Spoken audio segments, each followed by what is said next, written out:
Une chose très importante à ne pas oublier. On parle beaucoup, c'est le printemps, c'est la remise en mouvement, c'est le renouveau, c'est l'action, mais il faut surtout pas oublier que le printemps, ça reste encore le nettoyage.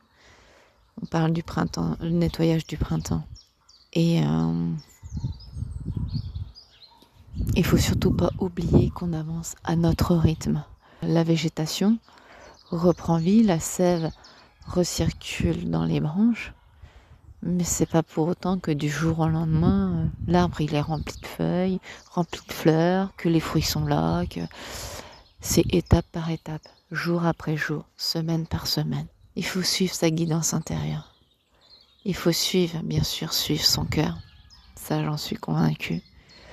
Mais il est nécessaire aussi de faire un travail sur soi, de se libérer des peurs, des blocages, des limitations, des croyances erronées. Des personnes toxiques. Il est essentiel de faire du tri pour inviter le renouveau, pour inviter ce qui est nouveau, de nouvelles personnes, de nouvelles situations, une nouvelle vie. Il est essentiel, dans un premier temps, de faire de la place pour faire rentrer ces nouvelles choses.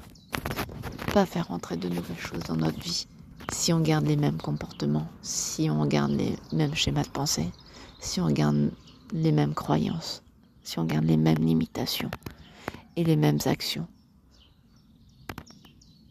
Aujourd'hui détermine demain.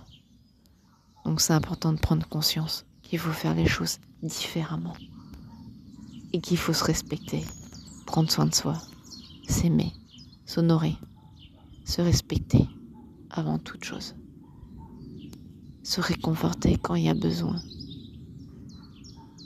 Et surtout, ne pas se juger, ne pas se dénigrer, ne pas se flageller quand on n'y arrive pas.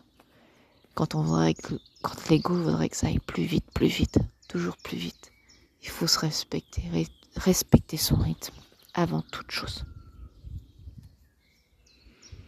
C'est comme ça, en fait, qu'on peut, après, entendre notre cœur, les choix du cœur. On ne peut pas être dans le mental et dans la tête, et dans le cœur, dans l'inspiration, l'intuition, connecté à la meilleure fréquence, à notre soi véritable.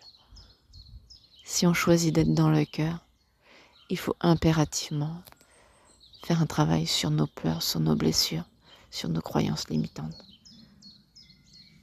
sur les traumas. Il faut apprendre à redescendre dans le cœur, à s'apaiser. Et là, oui, on entend la voix du cœur.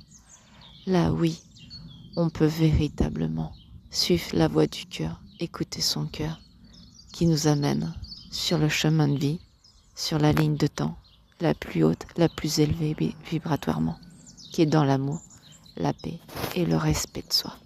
Voilà, bonne journée.